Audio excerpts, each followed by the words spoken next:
Hey guys, Justin Bryant here from selfmadesuccess.com. In this video, I'm going to show you an entire Think and Grow Rich book review and what's covered in this book, who this book is for, who this book is not for. I do not recommend everybody read this book, but you may be one of the people that really needs this book. So I've read it, I've listened to it, so I've been through the entire thing multiple times, and I'm going to just cover what all is in the chapters as far as the topics that he will discuss, and cover if you should read it or not. So hopefully this video will give you some more insight on whether you should read it, and hopefully if you're not the type of person that should read it, this will save you some time. But it was written by Napoleon Hill, of course, who is become very famous because he knew Andrew Carnegie, who was the one of the richest men in the world, who basically built this steel business empire, whatever you want to call it. And he studied successful people for 20 plus years to determine what made them successful, and that is how he came up with Think and Grow Rich. So, of course, you can get this on Amazon and Kindle, hardcover, paperback, Audible, etc. And he also has another book you might look at, The Law of Success in 16 Lessons. And that's another book you might look at if you think you'd enjoy Think and Grow Rich. But the first thing that he kind of covers is desire, and to be successful, you need a burning desire. So he talks about the desire of successful people after, of course, the introduction and all that. But he covers, if you look at the contents here, this is the first step towards riches. He basically divides the book into steps for attaining riches. And he has, I think, what is about 13 steps, and he divides them up. And number one is desire. So you have to have a burning desire to be wealthy, and that's what he discusses and how to gain that desire. Number two, faith. So in chapter 2, he discusses how you need to have faith, or in chapter 3, actually. In chapter 3, he discusses faith, visualization, belief, and actually believing that you can attain what it is you want to obtain, which in this book is related to riches, of course, or wealth. So he talks about a few different sections within the chapter of self-confidence, things like developing faith, developing the belief that you can actually succeed, because without that belief, you won't get anywhere. Number 3, autosuggestion. So another principle in this book is autosuggestion. You'll see here in chapter 4, autosuggestion is extremely important, and he explains to you how to use it. It's basically the form of talking to yourself and using your conscious mind to plant seeds into your subconscious mind to start thinking like somebody who would be successful. Number 4, specialized knowledge. Of course, you need to have knowledge and gain experience and observe and find patterns in successful people. Apprenticeship is one thing he greatly recommends, having a mentor and things like that. But he talks about how to acquire specialized knowledge and the importance of it. Number 5, another lesson he talks about is imagination. So you can see here in chapter 6, imagination is something that, many people don't understand can bring you a lot of success. And of course, exercising that imagination like a muscle can help you create more ideas and things like that to help you succeed. So he talks about how to do that, how to stretch your imagination, how to use it correctly, and some examples. Number 6, organized planning. Okay, so actually having a plan can save you a lot of time and help you take more effective action. He talks a lot about this section. As you can see, the number of pages designated to this section. He talks about many examples. He talks about questions you should answer so that you can kind of use a checklist. You have 10 major causes of failure in leadership, the major attributes of leadership. He talks a lot about leadership in that organized planning section, but a true leader is someone who can come up with plans quickly, make good decisions, and things like that. Number 7, that leads to decision. So he talks about being able to make a strong, firm decision without going back on it, and being able to make a good decision quickly while making the right decision. Talks about how to do that, the process you could go through, some examples of people who make decisions quickly and change their minds slowly. Number 8, persistence. To be successful, he talks about you need to be persistent. You need to be able to overcome all the bumps in the road when you're trying to achieve wealth. So you'll see that he breaks it down and looks at the symptoms of a lack of persistence, things like procrastination and stuff like that, and what causes those things, how to identify what it is that's causing your lack of persistence so that you can get rid of that. Number 9, masterminds, which basically is when you have a group of like-minded individuals that you can discuss things with.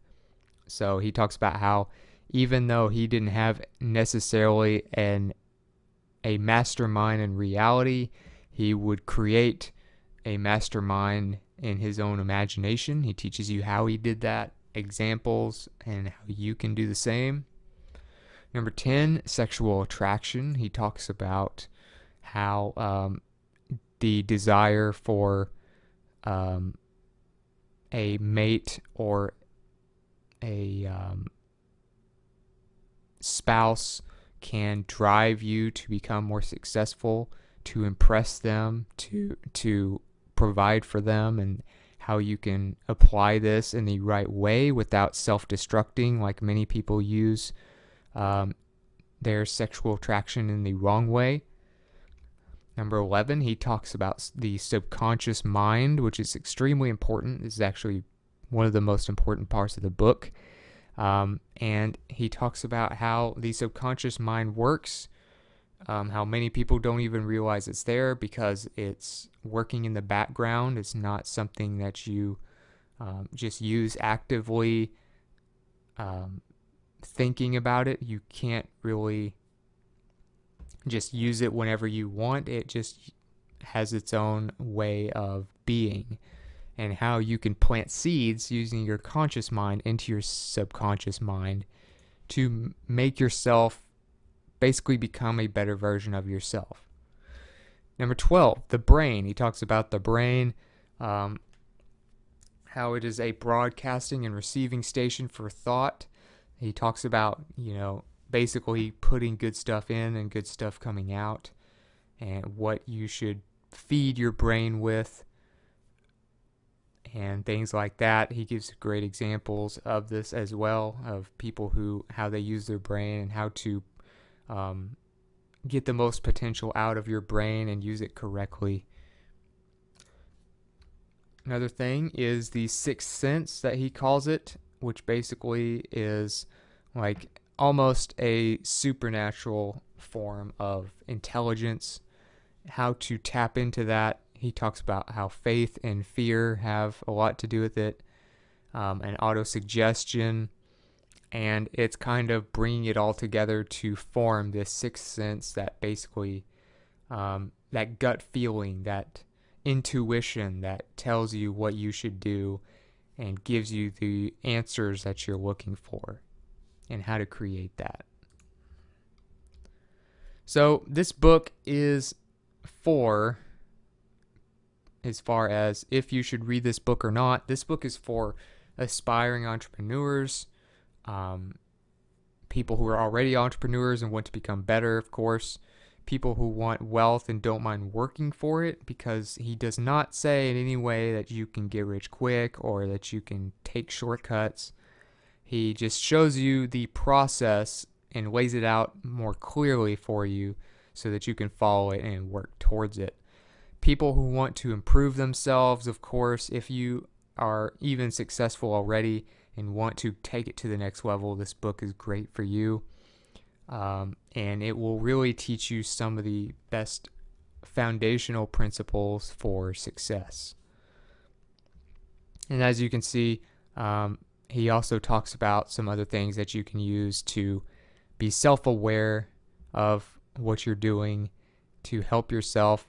He has test questions. He has the basic fears and all these types of things that you can use to find what it is that has held you back all this time. So that's another thing that's kind of at the end of the book that I want to go ahead and mention. But this is who the book is for. Like I said, if you want to be an entrepreneur, if you want to be wealthy in any way, you don't even have to have your own business to be wealthy. He talks about people who want to have jobs as well. He even gives advice on getting jobs and how to separate yourself from other candidates. So being someone who's willing to work hard, be successful, and improve yourself, that would be a great book for you. This book is not for people who want to get rich quick, of course. Like I said, you're still going to have to work just like everyone else does. People who are lazy will not enjoy this book. It will not give them what they want. If you're lazy, you need to turn it around. This book can help you be less lazy, but if you're just lazy and are not inspired enough to do anything about it, then this book's probably not going to be something you would even get past the first couple pages on. And people who want an entertaining book that's super well written and is by an incredible writer. I don't consider Napoleon Hill an incredible writer. I think he's incredible in his research. He's an incredible person who knows success and is very inspiring, and he knows how the human mind works better than most people will ever know. But as far as just an enjoyable read and just, stories that you really love and are entertained by, it's not a novel. It's purely nonfiction, and it's meant to just teach you lessons that can help you. So as far as that goes, that's who it's not for. And that will kind of give you an idea of whether or not you should read it or not. I just wanted to quickly kind of go over one of the best books I've ever read, one of the best books that many entrepreneurs have ever read. You'll notice a lot of people endorse this book. I even heard Damon John from Shark Tank endorse this as one of the most life-changing books he's ever read not too long ago. But you can get it on Amazon, of course. It's only 99 cents on Kindle. I mean, it's very cheap. And it's been around since about almost 100 years ago. And it was written around the Depression times. So it's definitely withstood the test of time. You could see the customer reviews. And Napoleon Hill, he really is great at figuring out what makes successful people tick. And of course, The Law of Success is another one. He also has a book called Outwitting the Devil. And but The Law of Success and, of course, Think and Grow Rich by far being his most popular book. But I definitely recommend you read it unless you're just, looking for something entertaining or a get-rich-quick thing or something like that. So if you got something from this video, if you feel like this was a fairly helpful review and helped you make a decision of whether you should read the book or not, please like and subscribe so I can create more videos like this for you. Also, if you want to let me know what you thought about the book, maybe you've read it, or you want to just let me know what you thought about the video, let me know in the comments. I'd love to hear from you and get your feedback. And all of the links that I showed you and the show notes and related content to this video will be at selfmadesuccess.com. You can go there for that, and I'll have a link to that page in the video description. Other than that, I hope you enjoyed the video, and I hope you have a great day.